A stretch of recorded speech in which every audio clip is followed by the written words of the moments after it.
महाराष्ट्र के ठाणे जिले से आने वाली ये खबर सिर्फ एक नगर परिषद चुनाव की नहीं बल्कि उस राजनीति की है जहां नतीजे आने के बाद असली खेल शुरू होता है।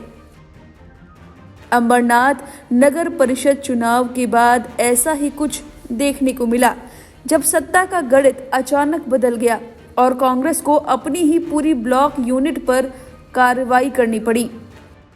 दरअसल अंबरनाथ नगर परिषद में कुल 60 सीटें हैं और बहुमत के लिए 31 सीटों की जरूरत थी।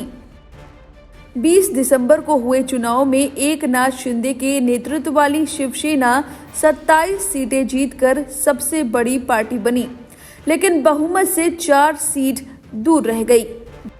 भाजपा को 14 सीटें मिली, कांग्रेस के खाते में 12 सीटें आईं। अजीत पवार की रकम्पा को 4 सीटें मिली और 2 निर्दलीय उम्मीदवार भी जीत कर आए। यहीं से शुरू होता है सियासी ट्विस्ट। चुनाव नतीजों के बाद भाजपा ने कांग्रेस और रकम्पा के कुछ पार्षदों के साथ मिलकर बहुमत का आंकड़ा छू लिया। भाजपा, कांग्रेस और अजीत पवार की एनसीपी और एक निर्दलीय पार्षद के समर्थन से संख्या 31 तक पहुंच गई और शिवसेना, जो सबसे बड़ी पार्टी थी, सत्ता से बाहर होती नजर आई। 31 दिसंबर को इस नए राजनीतिक समीकरण की तस्वीर और साफ हो गई जब कांग्रेस, भाजपा और रकम्पा यानी कि अजीत पवार की एनसीपी और एक निर्दलीय पार्षदों की बैठक भाजपा के स्थानीय कार्यालय में हुई। इसके बाद इस गठबंधन की जानकारी ठाणे के जिला अधिकारी को पत्र देकर भेजी गई। यही कदम कांग्रेस नेतृत्व के लिए चौंकाने वाला साबित हुआ। कांग्रेस को जैसे ही पता चला कि उसके पार्षदों ने पार्टी नेतृत्व को बिना बताए भाजपा को समर्थन दिया है और पार्टी ने इसे अनुशासनहीनता मान लिया, नतीजा ये हुआ कि कांग्रेस ने अंबरनाथ से चुने गए अपने सभी 12 पार्षदों को निलंबित कर दिया। इतना ही नहीं, ब्लॉक अध्यक्ष प्रदीप पाटिल को भी निलंबित किया गया और पूरी अंबरनाथ ब्लॉक इकाई को भंग कर दिया गया। हालांकि इस पूरे विवाद पर कांग्रेस की तरफ से सफाई भी सामने आई।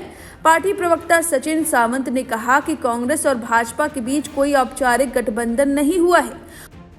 उनका कहना था कि यह फैसला स्थानीय स्तर पर शिवसेना के कथित भ्रष्टाचार के विरोध में लिया गया है और कई पार्षदों ने पार्टी लाइन से हटकर अंबरनाथ विकास अघाड़ी नाम का मोर्चा बना लिया है।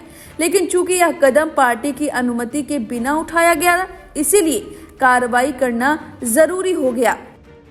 कुल मिलाकर अंबरनाथ की राजनीति में ये साफ कर दिया कि चुनाव जीतने के बाद भी सत्ता की लड़ाई खत्म नहीं होती। यहाँ सबसे बड़ी पार्टी होते हुए भी शिवसेना सत्ता से बाहर हो गई, जबकि कांग्रेस को अपने ही नेताओं के फैसले की कीमत पूरी यूनिट भंग करके चुकानी पड़ी। यह सवाल यही है कि क्या कांग्रेस इस नुकसान से उभर पाएगी और क्या अंबरनाथ में बना ये नया राजनीतिक समीकरण लंबे समय तक टिक पाएगा या फिर आने वाले दिनों में यहाँ एक और सियासी उलटफेर देखने को मिलेगा। अब इस पूरी खबर पर आपकी क्या राय है? हमें कमेंट करके अपनी राय जरूर दें। बने रहिए लाइव हिंदुस्तान के साथ।